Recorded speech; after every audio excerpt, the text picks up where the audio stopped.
తెలంగాణ వ్యతిరేక పార్టీలను తెలంగాణ లేకుండా చేయాలన్నదే కూడా స్పష్టంగా ఉంటుంది. ఎందుకు ఉండాలి? నీకు కూడా అంత ప్రేమ ఉంటే నువ్వు కూడా తెలుగుదేశంలో పో. నేను ఒక ఛాలెంజ్ చేస్తున్నా.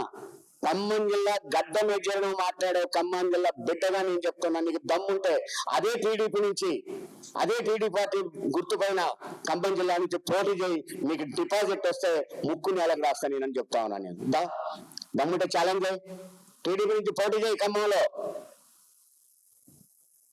రామారావుకు అభిమానులు ఉన్నారు, చంద్రబాబు అనుచరులు ఉన్నారు. ఎస్, అంత అభిమానం ఉంటే నువ్వే పో పార్టీలకు. దీన్ని బట్టి అర్థమవుతాం ఏంటి? కాంగ్రెస్ పార్టీకి దూరమై ఏదో ఒక కొంగు పట్టుకొని పోదామని ట్రై చేస్తున్నాడు ఆయన.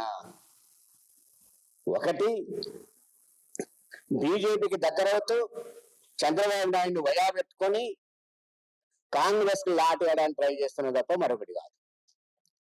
బొంద పెడతాన్నావే, పెడుతున్నావు కదా కాంగ్రెస్ ని బొంద. కాంగ్రెస్ ని బొంద పెట్టడమే కదా నీ డ్యూటీ.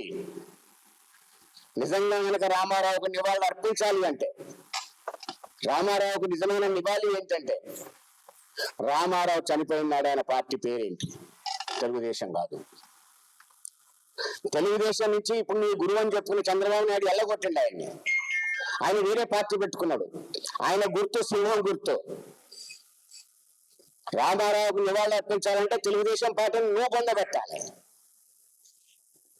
అది చంద్రబాబు నాయుడు చేతిలో ఉన్న దాన్ని ముందర పెట్టాలి. అప్పుడు మాత్రమే రామారావుకి నివాళులు అర్పించిన అవుతావు. మానసికంగా, భౌతికంగా రామారావుని ప్రజల నుంచి దూరం చేసింది చంద్రబాబు నాయుడు. ఆయన అమ్మటి ఈరోజు చెప్పుకుంటున్నావు నువ్వు. ఆ రోజు కోర్టులో జడ్జిమెంట్ తెలుగుదేశం పార్టీ చెప్పారు ఎన్టీ రామారావు తీసేసారని, ఆ రాత్రి పోయి రామారావుని అదే బిడ్డ మీద చెప్పకపోతే రామారావు మరికొన్నాళ్ళు బతికేవాడు. మానసికంగా చంపింది నువ్వు చంద్రబాబు నాయుడు. మరి చంద్రబాబు నాయుడిని పక్కన పెట్టుకొని నువ్వు రామారావు గడిని వాళ్ళు అర్పిస్తావా? ఎస్, జనవరి 18 విషాదమే. రామారావు చనిపోవడం ప్రజలకు అది నష్టమే. కానీ ఆ రామారావు చావుకు కారణమైన చంద్రబాబు నాయుడిని భుజాన్ని వేసుకొని తిరుగుతున్నావు కదా, సిగ్గని పెంచడం లేదా అడుగుతున్నాను నేను రేవంత్ రెడ్డిని. రామారావు తెలుగుదేశం పార్టీ అని చనిపోయిన నాటికి అది కాదు. రామారావు బండిని కష్టపడి తెచ్చుకొని అధికారానికి వస్తే తెలుగుదేశం పార్టీని తొట్లో నుంచి రామారావుని తొలగించి అదే బండి మీద ఊరేగింది చంద్రబాబు నాయుడు. అది నువ్వు పొగుడుతున్నావు ఖమ్మంలో ఇవాళ.